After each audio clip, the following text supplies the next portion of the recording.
Have you ever been in the middle of a board game with your family and suddenly you're arguing about a rule like your entire life depends on it? Yeah, me too. Today, we're going to get into that intense, sometimes kind of ridiculous desire to win, even when there is absolutely nothing at stake. Let's do it. I mean, really think about it. That friendly game night that somehow turns into a silent, high-stakes showdown?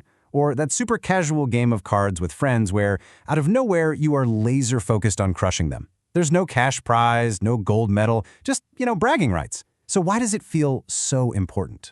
And that brings us to what I like to call the pointless thrill. It's a total paradox, right? We pour all this energy and emotion into something that, on paper, just doesn't matter. But, as we're about to find out, there are some seriously deep and powerful reasons behind this whole competitive thing. Okay, so our first clue takes us way, way back. And I mean long before video games, long before even a deck of cards existed.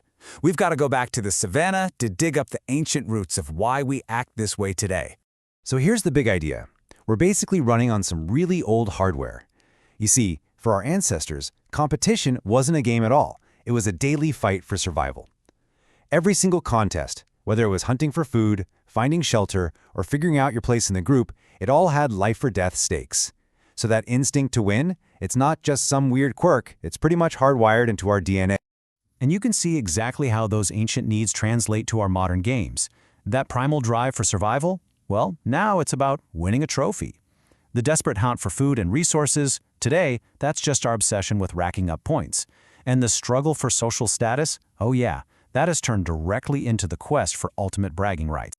All right, so that evolutionary echo from the past, that's our first clue. But what is actually going on inside your head biologically in the moment you score that winning goal? For our second clue, we're going to take a look inside the brain. So when you're in the zone, in the heat of a game, and you finally pull off that win, it's not just a feeling. It's not just in your head. It is a very real, very powerful chemical event. Your brain is literally rewarding you for winning, the same way it would have rewarded an ancestor for, say, a successful hunt. Winning triggers what you could call a victor's cocktail inside your brain. First, you get a hit of dopamine. That's the reward, the pleasure chemical. Then, a rush of adrenaline, which gives you that jolt of excitement and focus. And finally, a wave of endorphins, which is that amazing feeling of relief and euphoria.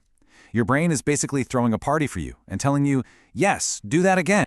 Okay, so we've got ancient instincts baked into our DNA and a brain that floods us with feel-good chemicals when we win. But competition is almost never something you do alone. And that brings us to our third and final clue, the surprisingly social side of a friendly fight. Now, I know this sounds completely backwards, but it's totally true. When we compete in a safe, structured way, like in a game, we're not just trying to beat our opponent.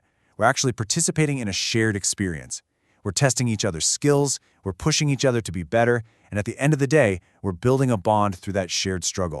And it makes sense when you think about it, right? A really good rivalry is built on respect. You learn how your opponent thinks, you see their strengths, their weaknesses, and you end up with this really unique understanding of who they are. It's this powerful connection that's forged in the heat of battle. So let's put all the pieces of the puzzle together. We've got these ancient primal urges to compete. We've got a brain that is literally designed to give us a chemical reward for winning. And we have this deep, deep need for social connection. So what do modern games do?